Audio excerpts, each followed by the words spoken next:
जंगल का राजा मिठू तोता था। मिठू तोते का एक छोटा सा बेटा भी था। मिठू राजा अपने बेटे से बहुत प्यार करता था। एक बार मिठू राजा को किसी काम से दूसरे जंगल में जाना होता है और तोते का वजीर कबूतर मिठू राजा को मशवरा देता है। राजा जी, रास्ता कठिन है, खतरा है। आप ऐसा करें, अपने बेटे को इसी जंगल में छोड़ जाएं। लेकिन वजीर, मुझे ये बताओ कि मैं अपने बेटे को किसके पास छोड़ कर जाऊँ? कौन ध्यान रखेगा मेरे बेटे का? राजा जी, इस जंगल में सबसे मेहनती, सबसे अच्छी एक चिड़िया है जिसका नाम रानो चिड़िया है। मैं छोटे राजा को उस चिड़िया के पास छोड़ आता हूँ। ठीक, आप अभी जाएं और मेरे बेटे को उस चिड़िया के पास छोड़ाएं और उस चिड़िया से कहना कि अगर वो मेरे बेटे का अच्छी तरह ख्याल रखेगी तो उसे राजा की तरफ से इनाम मिलेगा। कबूतर छोटे मिठू को साथ लेकर रानो चिड़िया के घर चला जाता है। मिठू राजा का बेटा छोटा राजा मेरे घर में रहेगा, ये तो मेरे लिए बड़ी इज्जत की बात है। मैं हर तरह से ख्याल रखूंगी छोटे राजा का। मैं मिठू राजा के वापस आने तक छोटे राजा को अपने घर में सुरक्षित रखूंगी। राजा जी ने कहा है कि वो वापस आकर आपको बड़ा इनाम भी देंगे। फिर कबूतर छोटे मिठू राजा को चिड़िया के पास छोड़कर चला जाता है। मिठू राजा अपने सिपाहियों के साथ शाम के वक्त दूसरे जंगल का सफर शुरू करता है। उसी जंगल में 2 कौवे भी रहते थे जो बहुत बुरे और शैतान कौवे थे। वो रानो चिड़िया से बहुत जलते थे। जब कौवों को इस बात का पता चलता है कि मिठू राजा अपने बेटे को चिड़िया के पास छोड़कर गया है तो वो कौवे बहुत जलते हैं। गोरी, कोई ऐसा उपाय बताओ जिससे मिठू राजा वापस आते ही रानो चिड़िया को इनाम देने की बजाय सीधा फांसी पर चढ़ा दे। उपाय तो मेरे पास है, लेकिन हमें सारा काम बहुत सोच समझ कर करना होगा। फिर गोरी कौवी अपने पति कालू कौवे के कान में कोई बात बताती है और दोनों कौवे हंसने लगते हैं। दूसरे दिन गोरी कौवी रानो चिड़िया के पास जाती है। रानो, छोटे राजा को खाने में क्या पसंद है? गोरी, मैं तो छोटे राजा से पूछकर इसका मनपसंद फल ही लाऊंगी। मुझे तो आम खाना पसंद है। चिड़िया, मेरे घर के पास ही एक आम का पेड़ है। उस पेड़ पर 2 पके हुए आम लगे हुए हैं। तुम जाकर वो आम ले आओ, छोटा राजा खुश हो जाएगा। गोरी, तुम मेरे साथ चलो, मेरे लिए ये काम आसान हो जाएगा। फिर गोरी कौवी रानो चिड़िया को घने जंगल की तरफ ले जाती है। गोरी, तुमने तो कहा था कि आम का पेड़ तुम्हारे घर के पास है, लेकिन ये तो मुझे कहाँ ले आई हो? मैं भूल गई थी, लेकिन अब मुझे याद आया कि वो आम का पेड़ तो घने जंगल में था। जब गोरी कौवी रानो चिड़िया को ले जाती है तो पीछे से कालू कौवा रानो चिड़िया के घर आता है और छोटे मिठू राजा से कहता है, छोटे राजा, आपको आपके पापा बुला रहे हैं। क्या मेरे पापा वापस आ गए हैं? हाँ, वो अभी अभी वापस लौट कर आए हैं। मेरे साथ चले, मैं आपको उनके पास ले जाता हूँ। फिर कौवा छोटे राजा को अपने साथ ले जाता है। यहाँ तो कोई नहीं है। वहाँ आओ मेरे साथ, मैं अभी आपको आपके पापा से मिलवाता हूँ। गोरी कौवी रानो चिड़िया को आम के पेड़ के पास ले जाती है। ये रहा आम का पेड़। चिड़िया उस पेड़ से एक आम तोड़ लेती है। छोटा राजा ये पका हुआ मीठा आम देखकर खुश हो जाएगा। रानो, अब तुम ये आम लेकर जल्दी जल्दी से घर चली जाओ। ऐसा ना हो कि छोटा राजा घर से कहीं चला जाए। चिड़िया गोरी कौवी की बात सुनकर जल्दी से वापस अपने घर की तरफ उड़ती है। कौवा छोटे मिठू को पहाड़ों के पास एक सूखे हुए पेड़ के साथ बांध देता है और वहाँ से चला जाता है। कौवे अंकल, आपने मुझे यहाँ मरने के लिए क्यों बांध दिया है? मुझे छोड़ दे, मुझे आजाद कर दे। छोटा मिठू रो रहा था।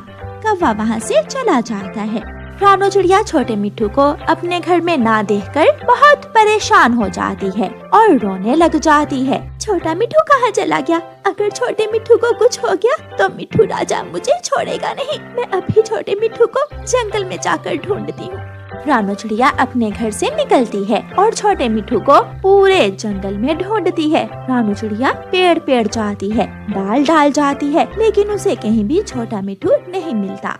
वो थक हार कर अपने घर वापस आ जाती है।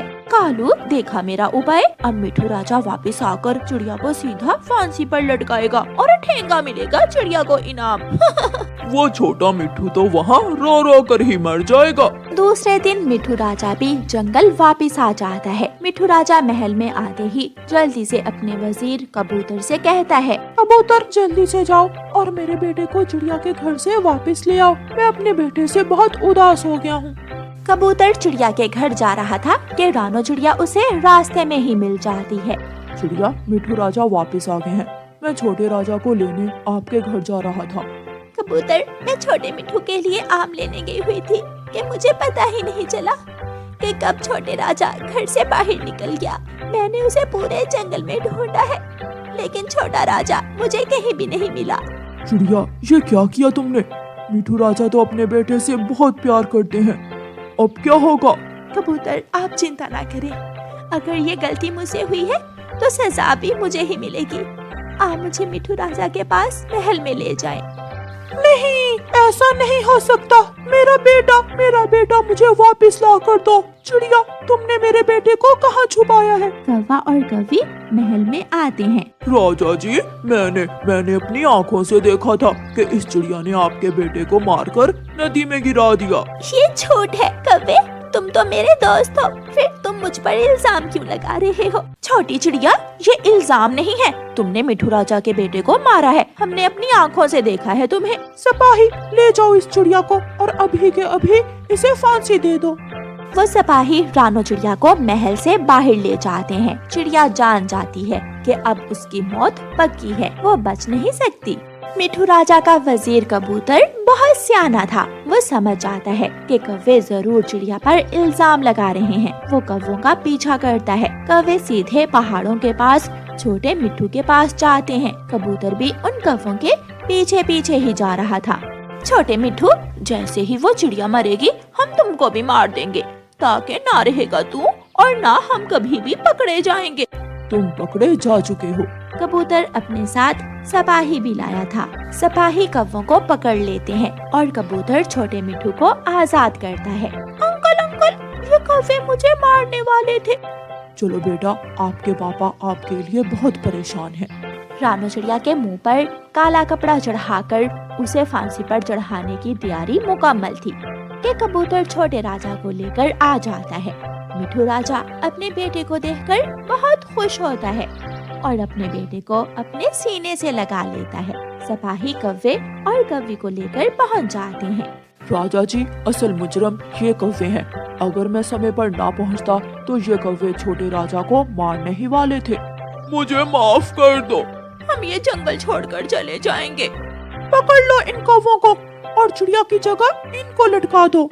ऐसे इंसाफ होता है। राजा जी रानो चिड़िया को ढेर सारा इनाम देते हैं और कौवों को फांसी पर लटकाया। कौवी की बेटी का नाम मुन्नी था। मुन्नी आँखों से देख नहीं सकती थी क्योंकि वो अंधी थी। यही कारण था कि कालू कौवा अपनी बेटी को पसंद नहीं करता था।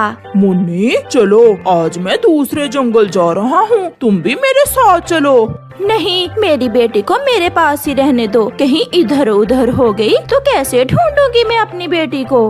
मम्मा, जाने देना। आज पहली बार तो पापा मुझे कहीं साथ लेकर जा रहे हैं। मम्मा प्लीज। फिर गौरी मान जाती है और कालू कौवा अपनी बेटी को साथ लेकर घर से निकलता है। मुन्नी, मेरे पीछे पीछे उड़ती आओ, सीधी उड़ना, इधर उधर न जाना। ऐसे कालू कौवा अपनी बेटी को दूर वीराने में ले जाता है। यहाँ इस पेड़ पर बैठ जाओ मुन्नी, मैं तुम्हारे लिए पानी लेकर आता हूँ। मगर पापा, मुझे तो प्यास नहीं है। अभी दूर जाना है, रास्ते से कहीं पानी नहीं मिलेगा, इसलिए इधर से ही पानी पी लेते हैं। फिर कालू कौवा वहाँ से चला जाता है।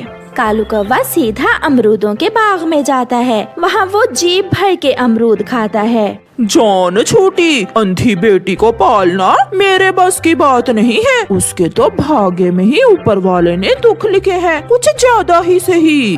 कालू कौवा घर चला जाता है। शाम होने को थी। कालू की बेटी मुन्नी अकेले बैठी हुई थी। अब उसे डर लगने लगा था। वो आवाज देती है, पापा, पापा जल्दी आ जाएं, मुझे डर लग रहा है। मैं यहाँ हूँ पापा, मैं यहाँ हूँ, आप मुझे भूल तो नहीं गए? मगर वहाँ कौन था जो उसकी आवाज सुनता? उसका पापू कालू कौवा तो उसे वीराने में छोड़कर घर चला गया था। कालू, मेरी मुन्नी कहाँ है? कालू झूठ मूठ का रोने लग जाता है। गौरी, गौरी, मैं अपनी मुन्नी को पेड़ पर बिठाकर पानी पीने गया था कि उसे चील खा गई। मैं कुछ ना कर सका, मैं बचा ना सका अपनी अंधी बेटी को। मेरी मुन्नी मार दी तुमने, मेरी बेटी तुमने मार दी। मुझे पहले ही तुम पर शक था, जो आज तुम मेरी बेटी को साथ लेकर गए। हाय, मर गई। तुमने मारा है मेरी बेटी को। मैं तुम्हें कभी माफ नहीं करूंगी कालू, मैं तुम्हें कभी माफ नहीं करूंगी। गौरी कव्वी चकरा कर गिर जाती है। इसे क्या हुआ? कहीं ये भी मर तो नहीं गई? कालू भागा भागा चिड़िया के पास जाता है। चिड़िया, चिड़िया, जल्दी चलो, गौरी को कुछ हो गया है। क्या हुआ कालू गौरी बहन को? आ मेरे साथ चलें। फिर चिड़िया कालू के साथ जाती है। ये तो मर गई है, इसकी सांसें भी बंद हैं। दुख ना सह सकी, अपनी बेटी को सुनकर माँ भी मर गई। तो क्या मुन्नी भी?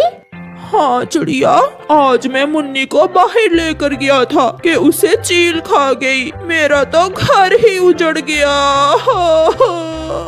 हौसले से काम ले कव्वे भाई, आई को कौन टाल सकता है? अगर ऐसे ही रोते रहोगे तो आप कैसे सह पाओगे इतना बड़ा दुख? पापा, पापा, मैं यहाँ हूँ। पापा, अब मुझे सच में प्यास लगी हुई है, आप जल्दी पानी लेकर आ जाएं। दूर से आती हुई एक चील अकेले बैठी हुई कव्वी को देखकर उस दिशा में आ जाती है। ये तो मुझसे डरी ही नहीं, लगता है ये कव्वी तो अंधी है। कौन है? कौन है? पापा, आप है ना? नहीं, मैं हूँ चिड़िया। आपके पापा ने मुझे आपको लेने भेजा है। पापा कहाँ हैं? वो वहाँ थोड़ी दूर बैठे हुए हैं, मेरे पीछे पीछे उड़ती आओ कव्वी।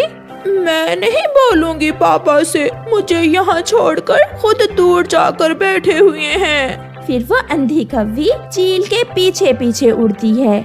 चील उसे दूर अपने घर की तरफ ले जाती है। कहाँ है मेरे पापा? कहाँ है चिड़िया आंटी?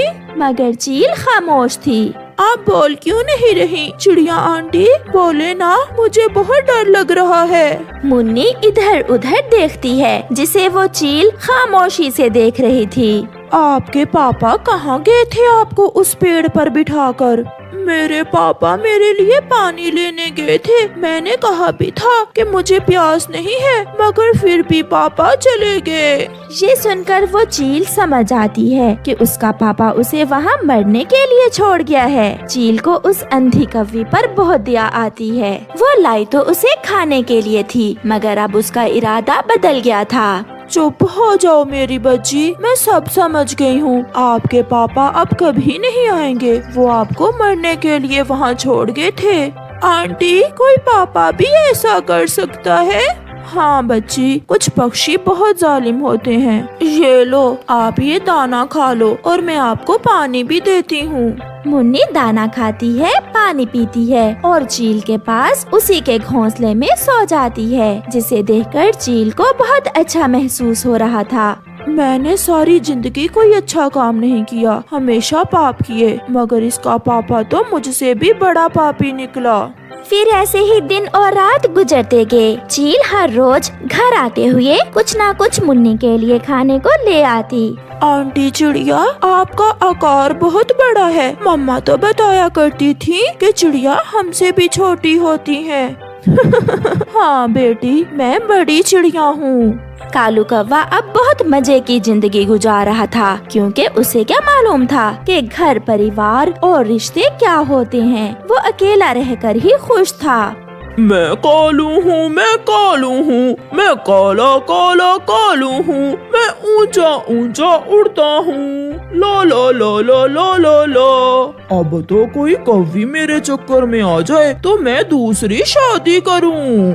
कौवा एक पेड़ पर बैठा हुआ ऐसे सोच रहा था। उड़ती हुई चील उस दिशा में आती है। काला है तो क्या हुआ, है तो मांस। आज मैं इस कौवे को ही अपना भोजन बना लेती हूँ। तेजी से वो चील कौवे की तरफ आती है और अपने मजबूत पंजों में उसे दबोच लेती है। मुझे छोड़ दो चील, मुझे छोड़ दो, मैं तो बूढ़ा कौवा हूँ। चलेगा, आज भूख बहुत तेज है, आज बूढ़ा कौवा भी चलेगा।